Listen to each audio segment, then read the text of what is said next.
In the news headlines, especially yesterday, I don't know if you saw on television, over the radio, and in the newspapers, China says US warships' passage through the islands is illegal.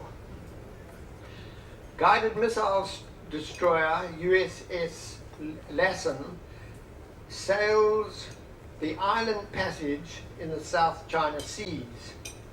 Chinese officials condemn US ships' passage near the disputed islands in the South China Seas as illegal and a threat to their country's sovereignty.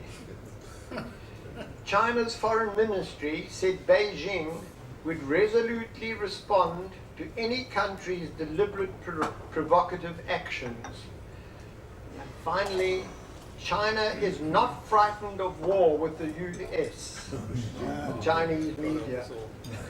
Well, over the last several days, there have been many such reports where China is now trying to enforce a no-fly zone in the South China Sea over the Spratly Islands and lays claim to the entire archipelago. It's about over 100 islands, many of them self-made. China, Malaysia, the Philippines, Taiwan, and Vietnam have all made territorial claims. This has led to confrontations and to the occasional clash between China and the rest. Apart from being the world's most productive fishing grounds, the islands are believed to have enormous oil and gas reserves.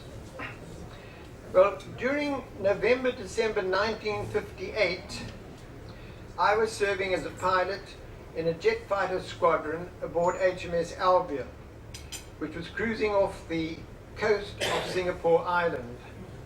Our squadrons had flown off to Royal Air Force Station Seletar in the northeast of Singapore Island. We were operating over the Malaysian jungle, firing rockets at terrorists in the dense undergrowth. One evening, all squadrons were ordered to re-embark Albion throughout the night. And apparently a luxury yacht, the Ian Crouch, with about 15 or 20 on board, had sailed from Hong Kong and was last heard of in the South China Sea. All radio contact with the yacht had been lost. An American Far East Maritime Force flying Blue Albatross aircraft reported sighting what they thought was a lifeboat with about a dozen people on board. They dropped food to this boat on 2 consecutive days. The British then felt they were incumbent to take up the search, and they sent an RAF Shackleton from 205 Squadron based at RAF Labuan, northwest of Borneo Island, to continue. The Shackleton reported that they were in contact with a fast motor patrol boat, the YF-890, in the vicinity of a coral reef, which they called Sin Cow. That was the last ever heard from the Shackleton. HMS Albion was sent to the area to assist in the search for the missing Shackleton. A slow-flying reconnaissance aircraft from the ship, a Sky Raider, spotted a coral reef with what they thought looked like a grave and a cross and numbers on the ground. The photos were blown up and confirmed that there was indeed a grave and a cross on this coral reef. 2 choppers were dispatched, the grave was opened, and the body was exhumed. It proved to be the engineer of the Shackleton. He had a gash over the left eye, and he was dressed in flying overalls and buried with bowls of rice. The wooden cross had the date and time carved into it and some numbers in colour, B205. The body and cross were brought back to Albion. Almost every aeroplane on board Albion was now launched to search the area to find any habitation. Some 600 kilometers east of Saigon, a small island was found which was charted as Ita Aba.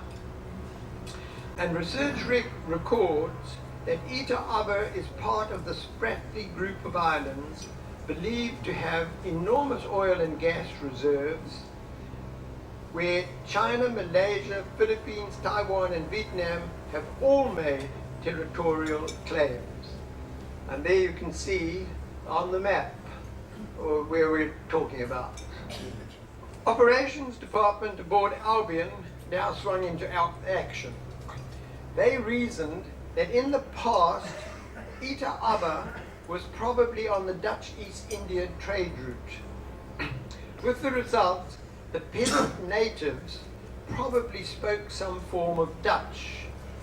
Who do we have on board who speaks Dutch? Ah, we have a South African who must speak Dutch. I was summoned to Ops, who unfolded the following plan of action. I was to be dressed in casual civilian clothes, armed with sweets, beads, cigarettes and money, to be flown over in a chopper which would hover over a clearing where I was to jump out so as not to scare the peasants. My mission was to establish the fate of the Shackleton. Well, I was not very excited about the proposition. I ventured to suggest that maybe they spoke French, German, Spanish, or whatever. So it was finally agreed that a colleague would join me, and 2 choppers would fly to Ita Aba, one to land, and the other would be armed and remain airborne to maintain radio contact with the carrier. On the 9th of December 1958, we circled the island, which was about 1 kilometer by 1 kilometer, dense with undergrowth and surrounded by a magnificent white coral reef. Our first surprise was several pieces of very heavy artillery around the circumference. We found a clearing and counted some 20 men armed with automatic weapons. We landed, and I jumped out and was confronted by a barrel at my forehead. I offered the guy at the other end of the barrel some sweets and some beads and cigarettes, and he was not interested. And he indicated that the 2 of us were to march ahead of him through the undergrowth to meet with the Commandante.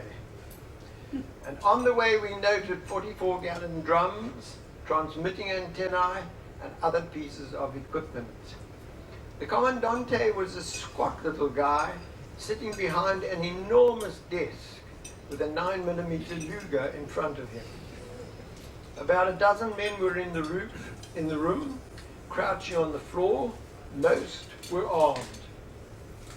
We offered them sweets, beads and cigarettes, and this was of no interest. We tried speaking to them in Afrikaans, French, Italian, no response. We then started drawing pictures, gesticulating, making aeroplane noises, and showed pictures of the grave, the cross, and the body. After an eternity, one of the men stood up and said he could speak a little English. He told us they were free Chinese and essentially fishermen. The captain of one of their boats had reported that on a particular day, a blue aeroplane had flown over and dropped food to them. We asked if we could interview the captain, who was ushered in and spoke through the interpreter. He confirmed the blue aeroplane and was accurate about the dates.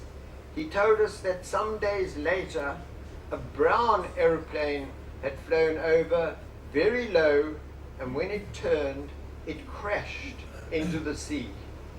They saw a man waving his arms, but by the time they had got to him and pulled him on board, he had died. He had a bad gash over his left eye. They took him to Fliers Islands, where they buried him and erected a cross. Well, we felt it was mission accomplished. The carrier was getting concerned about us, and the circling chopper was running short of fuel and, I dare say, patience. We reported to Ox the Shackleton had crashed. There apparently were no survivors. A report was made to the ship's company. Well, you can fool some men some of the time, but not 3,000 sailors. They asked, why were there guns around the island? How come fishermen were armed with automatic weapons? How did peasant fishermen get wood to make a cross? And where did they learn how to carve the date and the time? It just did not add up. My colleague and I were flown off to Hong Kong and interviewed by the American Far East Intelligence and then by the British. Their concern was that the Shackleton had been shot down and some of the crew may be held as prisoners somewhere in the South China Sea. Also, the island may well be a guided missile base. The pilot of the RAF Shackleton was in fact a South African. I had taken photographs on Ita Aba. Most were confiscated by the intelligence team. An outline of the story was released to the world press, and wherever we sailed, we were confronted with it. We called in at Durban, South Africa, where the parents of the pilot of the Shackleton came on board and asked to speak with me and my colleague. They said they had it on good authority that their son was alive and a prisoner on some island in the South China Sea. We sailed for England, and my colleague and I were flown to London for a meeting with MI5. They had a filing room packed with cabinets with reports about Ita Aba from all over the world. They wouldn't tell us very much. In fact, they told us next to nothing. They gave us to understand that they regarded Ita Aba with a lot more significance than a mere fishing island. The whole encounter was classified top secret. We never found out what happened to the crew of the Shackleton, and subsequent inquiries to Admiralty have always proved fruitless. In fact, the last time I called, they slammed the phone down. It is quite amazing that 58 years later, this whole scenario is being reenacted, and as far as I know, it is still classified top secret.